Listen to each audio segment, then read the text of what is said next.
நம்ம எல்லாருக்குள்ளேயும் இருக்கிற கடவுளின் விதை, அதைத்தான் குண்டலினி சக்தின்னு சொல்றோம். நம்ம எல்லாருக்குள்ளேயும் கடவுள் சக்தியின் விதை இருக்கிறது. அந்த விதையை முறையாக உரமிட்டு நீரிட்டு காற்றளித்து வளரவிட்டோமானால் அது கடவுளாக மலரும். அந்த விதை தான் குண்டலினி சக்தி.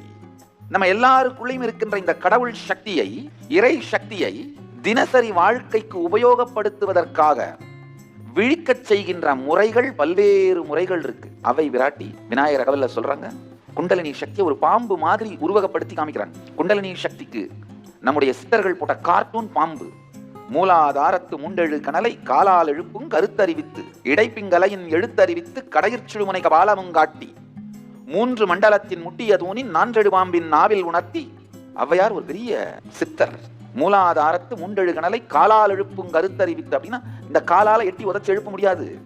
கால் அப்படின்னா அங்க காற்று, வாசியாலே பிராணாயாமத்தால எழுப்புகின்ற கருத்தை அறிவித்து, நமக்குள்ள இருக்கிற அந்த கடவுளின் விதையை, குண்டலினி சக்தியை பிராணாயாமத்தால எழுப்பலாம். சரியான ஞான கருத்துக்களை தெரிந்து அதை சார்ந்து சிந்தித்து வாழ்வை நடத்துவதன் மூலமா இயக்கலாம். முறையான மந்திரங்களால் அதை விழிப்பிக்க வைக்கலாம், கிரியைகளால் விழிப்பிக்க வைக்கலாம். நம்முடைய சக்தி, மனோ சக்தியால கூட விழிப்பிக்க வைக்கலாம். சில நேரத்துல சரியான சித்தர்கள், இந்த துறையில் கைதேர்ந்த சித்தர்களா இருந்தா சாதாரண ஒரு மூலிகையை கொடுத்ததை நீங்க சாப்பிடுறது மூலமாவே உங்க குண்டலினி எழுப்பி வச்சிடலாம், எழுப்பி நிறுத்த முடியும்.